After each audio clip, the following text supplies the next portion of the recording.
My coverage of CES 2020 is brought to you by MSI, Thermaltake, Lian Li, and Cooler Master. Guys, I'm at Thermaltake now. They are a sponsor, so big thanks to them for helping support my coverage of CES 2020.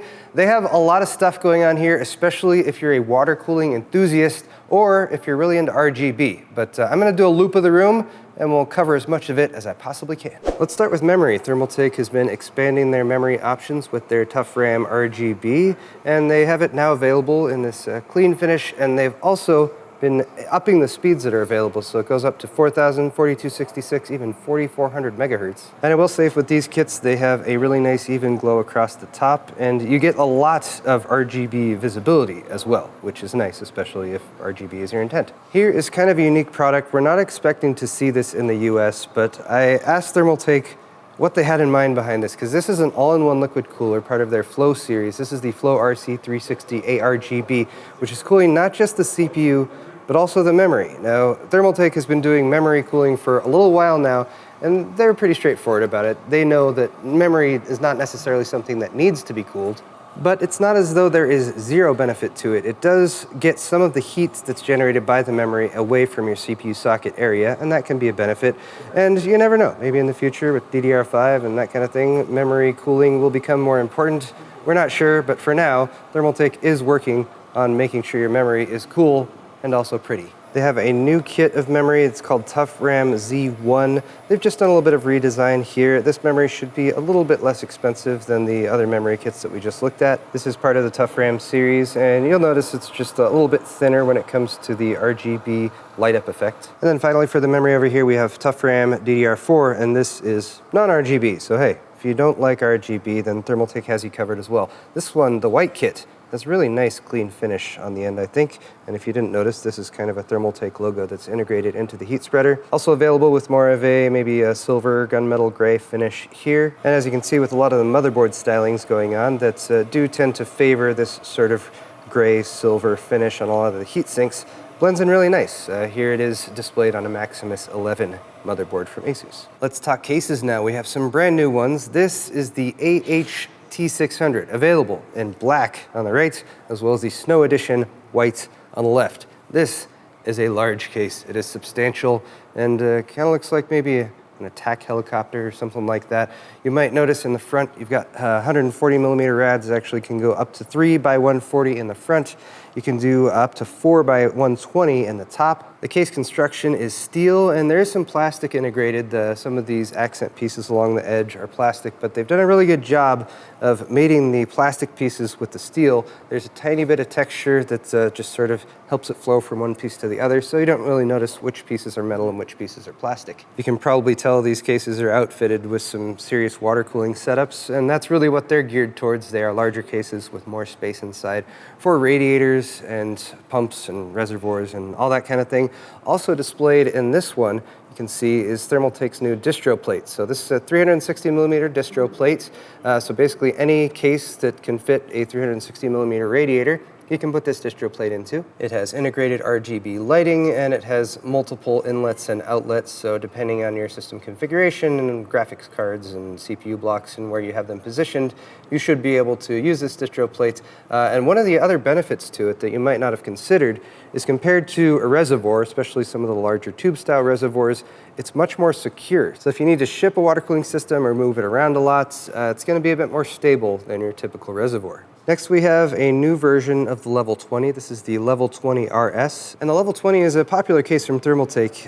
It's again on the larger side. Again, it's very much geared for water cooling. Of course, you can do air cooling as well. And that's kind of what they've gone for with this one. They've removed some of the tempered glass, and they've done a lot more air intake. So here you've got a nice mesh that's going to provide a bit of dust filtration, but also allowing plenty of airflow through because you have such a large intake there at the front. That's two 200 millimeter intake fans. It also has mesh going across the top, so plenty of exhaust available there as well. So if you like the Level 20 but you're looking for a little bit more airflow, then check out the Level 20 RS. And finally, we have the View 51TG ARGB, again available in black or in the white Snow Edition. And I've said this with the other cases, but perhaps even more applicable here, this case is really designed for water cooling. That's not to say you couldn't do an air-cooled system in it, but it's really designed for water cooling. That is their main goal. Here, once again, we have radiator across the top, potential for a radiator in the front. Right now, they've just got those two 200mm intake fans.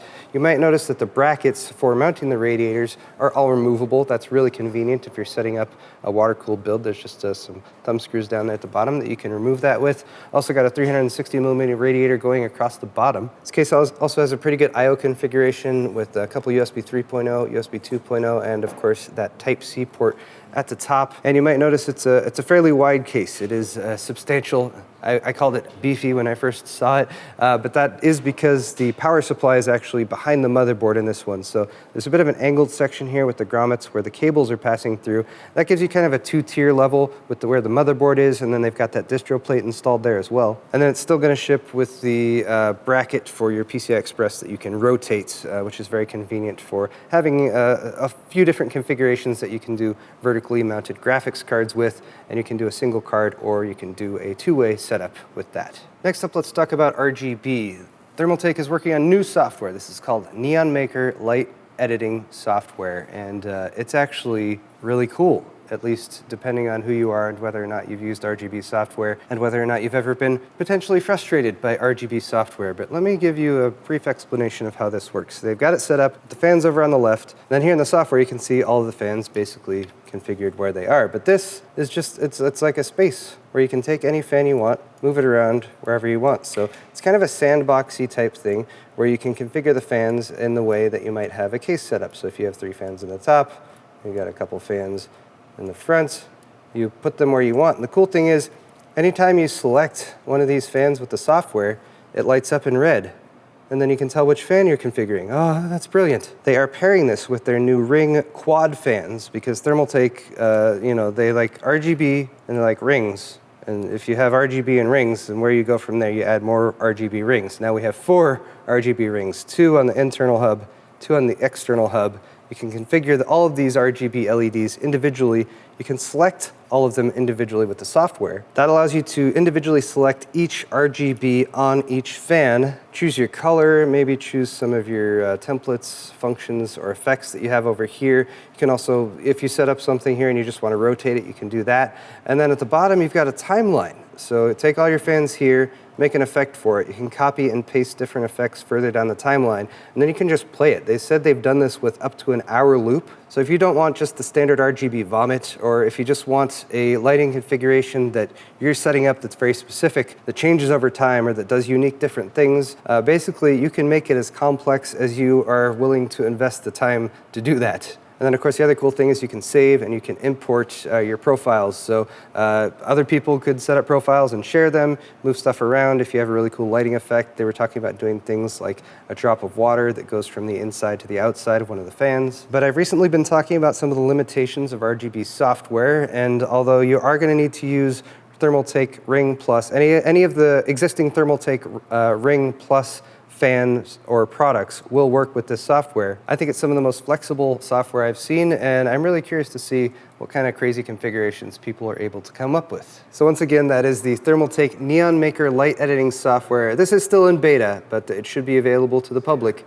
very soon. Let's take a look at some water cooling components. Over here we have a new water block. This is part of the Pacific series. This is the W7. It's a new design, so you get a little bit better view of the internals of the block. This will be compatible with both mainstream Intel and AMD sockets. And then here we have some GPU blocks that have a pretty cool and unique feature. This is the Pacific VRTX and VRX, which work for RTX cards or Radeon RX cards respectively. And here where you have the very prominent Thermaltake logo that also serves as your inlet and outlet, or vice versa, for your G1/4 fittings for the block, you can actually rotate these. So they'll stay fixed. You can see a little keyhole right there. But if you've ever done water cooling, you know just how particular people who do custom water cooling setups can be about having straight lines and having it look clean and everything. And very often you can be set up where it's like just, you know, maybe a ½ an inch or a centimeter off of what you're trying to do. This will allow you to rotate the fitting, make it a little bit higher, make it a little bit lower, maybe push a little one way from the side to the side. So it just gives you a little bit more of a flexible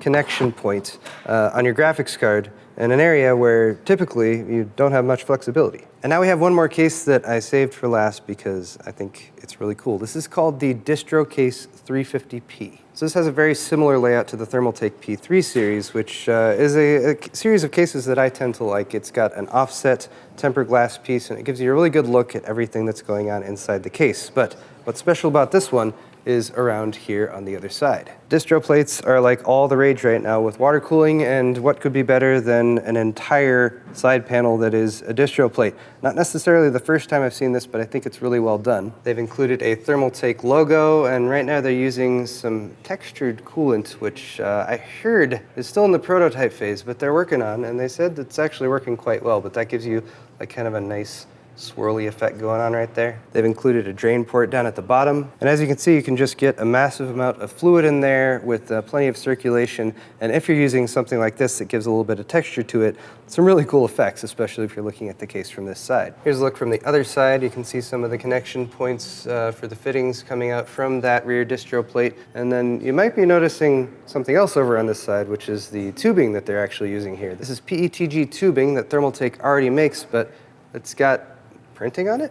So this is a really cool effect with hardline tubing that Thermaltake has been working on. This is hydro-dipped, and you might have seen this effect with cases, and it's actually something that's been used before, but they've been working on it specially because this bend was done after this was hydro-dipped. And if you've ever done tube bending before, you know that if you do anything, especially with PETG, and then you try to bend it, it can often not turn out very well. So this has taken some time and development to get to work right, but you can imagine just getting some customized tubing for your build that has a unique design on it. This would also allow you to have a really cool look with your tubing while still using clear, just distilled water or a clear coolant, which is often the best way to go long term if you're building a water-cooled system. You could also imagine in certain builds this might look really cool with some UV reactive coolant going on in there. And of course, when it comes to the designs, there's pretty much no limit to what you could put on the tubing itself. Now, I personally have been on the lookout for better solutions for water cooling, at least something that